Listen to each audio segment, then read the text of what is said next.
My parents believed it was acceptable to strand me in a far-off state. "You're a liability," they spat before driving off. I was left with no one. 5 years later, when my father discovered my inheritance, it confirmed what I already knew. My parents never cared for me. They merely endured my presence, barely. I wasn't the favored child, the compliant son who obeyed without question. I challenged them, voiced my opinions, and refused to conform to their expectations. That made me a nuisance. And in my family, nuisances were discarded. At 16, as summer break ended, most kids dreaded returning to school, but I welcomed it. Anything was better than home. My parents had grown even more distant lately. My mother rarely spoke to me unless necessary, and my father only acknowledged me when I failed to meet his standards. I assumed it was just another one of their phases. I'd learned long ago not to ask questions. Then, one morning, my father ordered me to pack a small bag. "We're going on a trip," he said. "Just for a few days. Pack light." That should have been my first warning. My parents weren't spontaneous travelers, especially not with me in tow. But I didn't question it. I gathered a few clothes, my charger, and essentials. When I came downstairs, my bag was missing. "Mom already packed for you," my father said. That was my second red flag. We drove for hours, out of the city, through the suburbs, and into the countryside. The further we went, the more uneasy I felt. My parents didn't speak a word to me during the drive. My mother stared blankly out the window, while my father focused on the road as if eager to reach our destination. We finally stopped in a rundown rural town that seemed frozen in time. My father parked beside a dilapidated motel. The sign flickered weakly, and the walls were peeling. My mother stepped out first, followed by my father. I reached for my bag, but it wasn't there. "Where's my stuff?" I asked. My mother turned to me, arms crossed, her expression unreadable. "We left it at home. You won't need it." My father didn't even glance at me. "We're done, David. You're a liability. We won't tolerate you anymore." At first I thought I'd misheard. Then my mother added, "You refuse to listen. You don't want to be part of this family? Fine. Figure it out yourself." I laughed, waiting for the joke. They couldn't be serious. But they got back in the car. My father started the engine, my mother shut the door, and before I could react, they were gone. I chased after them. "Are you kidding me? You're really leaving me here?" My father didn't look back. I stood there, watching the dust settle, my heart racing. Part of me hoped this was a test, that they'd return in an hour, call it a lesson, and take me home. But deep down, I knew the truth. They were gone. I was alone. I checked my pockets, my phone, my wallet, and about $500 in my bank account. That was it. I had two choices: beg them to come back or survive on my own. I chose the latter. There was no point returning to people who didn't want me. If this was my reality, so be it. I'd make it work. I found a cheap hostel nearby and paid for a bunk. It wasn't much, just a shared room with strangers, but it was shelter. The next morning, I began job hunting. No diploma, no skills, but I was strong and willing to work. After countless rejections, I landed a job at a construction site. The pay was meager, the work grueling, but I took it.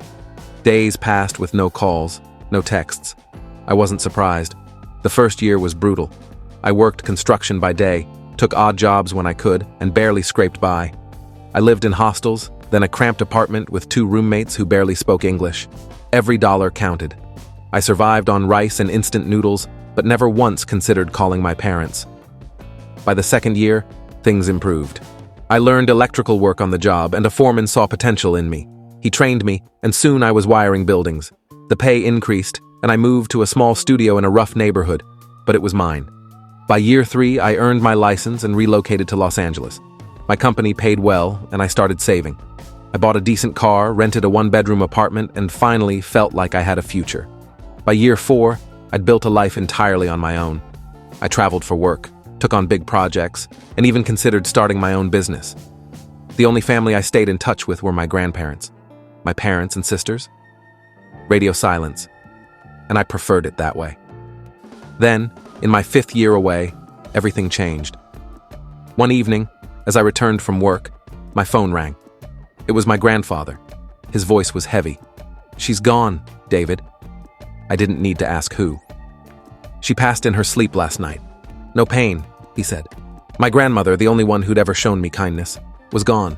When's the funeral? I asked. In 2 days, he replied softly. I know you're busy. I was.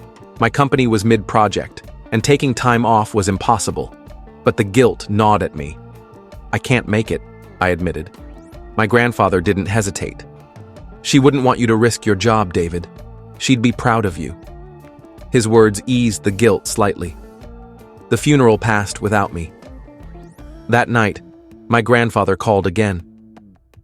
They were all there, he said, meaning my parents and sisters. Your father had things to say about you.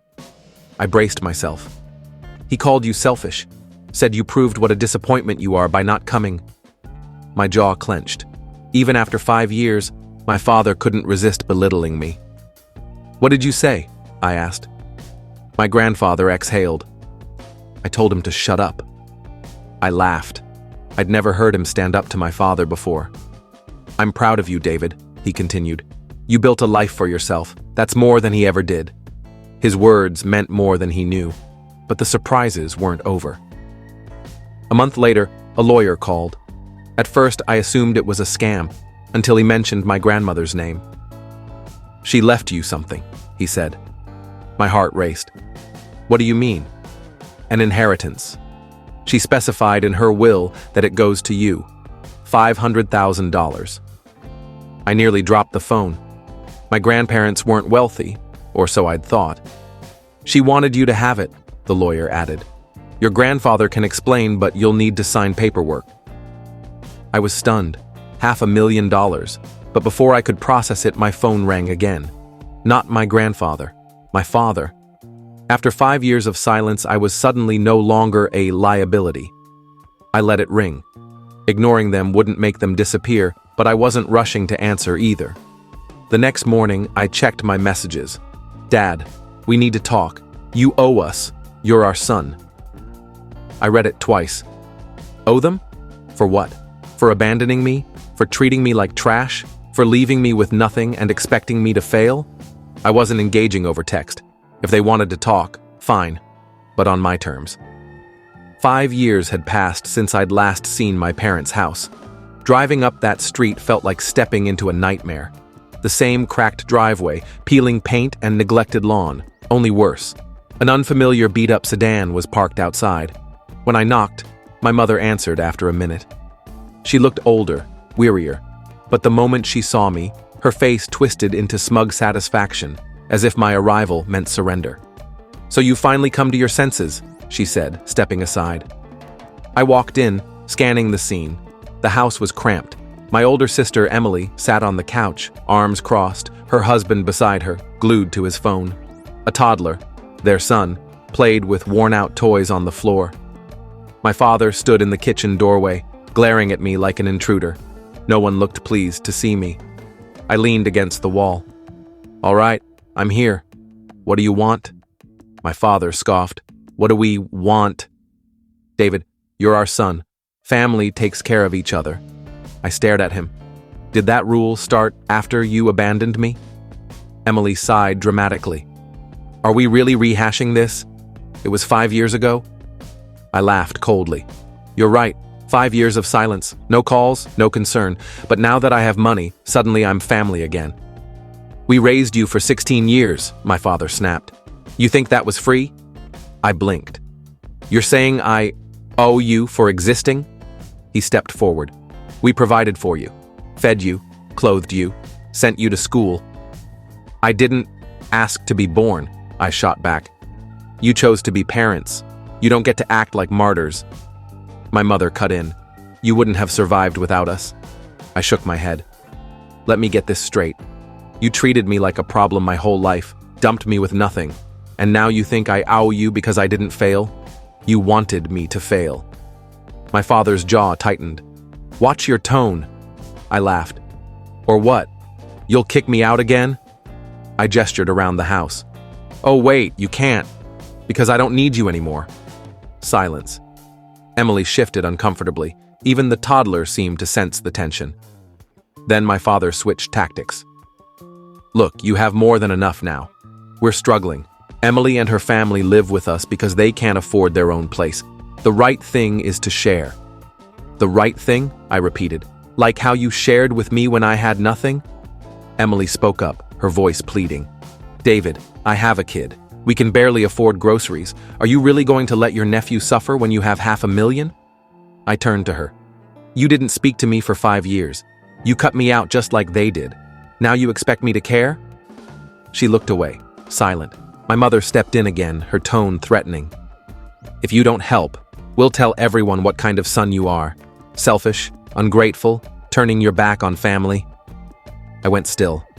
Are you blackmailing me? She lifted her chin. People should know the truth. I stared at her, then smiled. Tell whoever you want, I don't care. My father's face darkened. You're selfish. No, I said calmly. I'm finally putting myself first. Something you never let me do. I turned to leave, then paused. Glancing around the shabby house, I added, you were right about one thing. Family does take care of each other. Hope flickered in their eyes until I continued. I'm buying a house, a big one, somewhere nice. Grandpa's moving in with me. Emily, if you and your family want to come, you're welcome too. Emily's head snapped up in shock. My parents' faces twisted in confusion. But, you two? I looked directly at them. You can stay right here. My mother paled.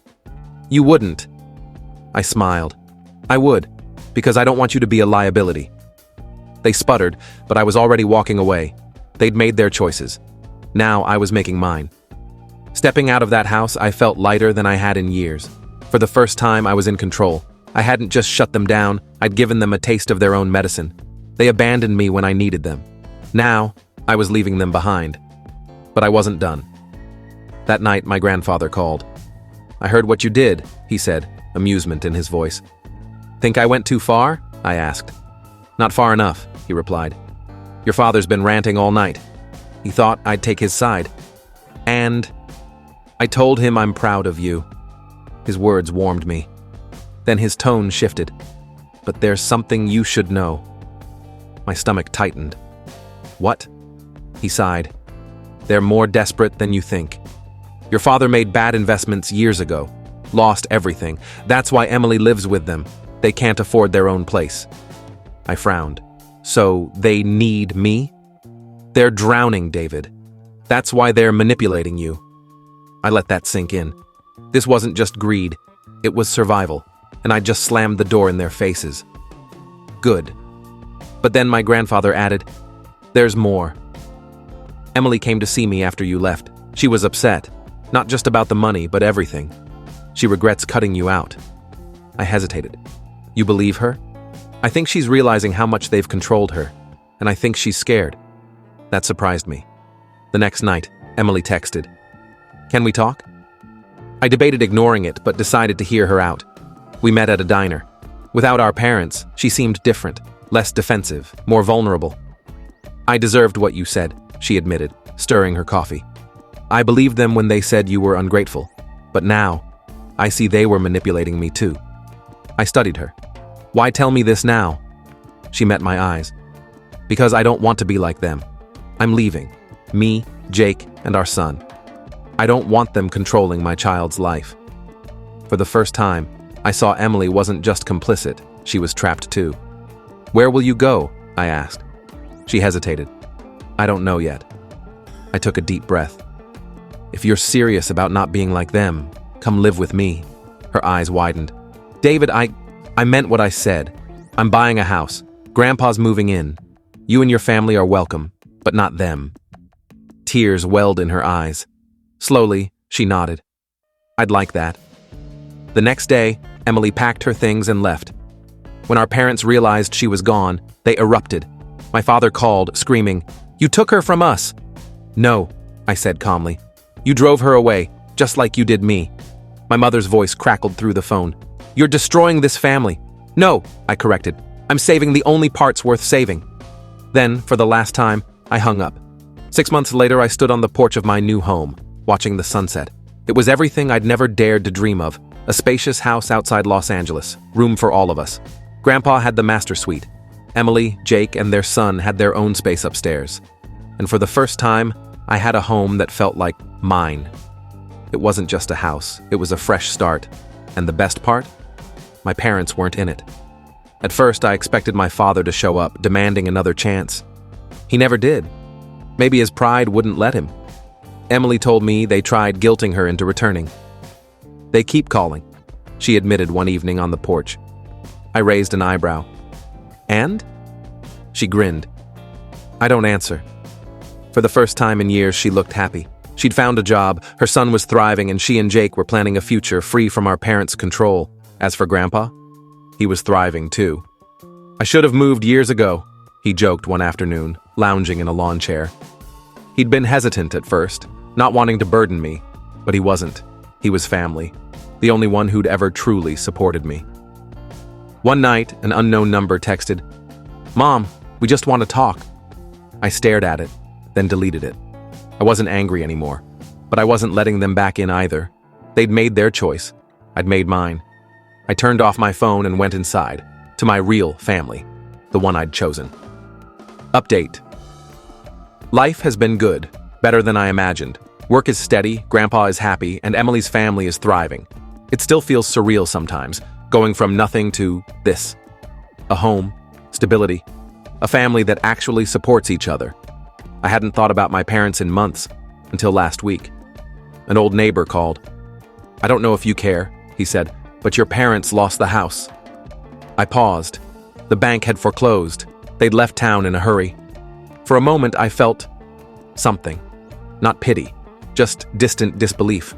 5 years ago, they'd thought they could discard me without consequences. Now, they had nothing. I told Emily later. She shook her head. They did this to themselves. She wasn't wrong. They'd had choices, just like I had.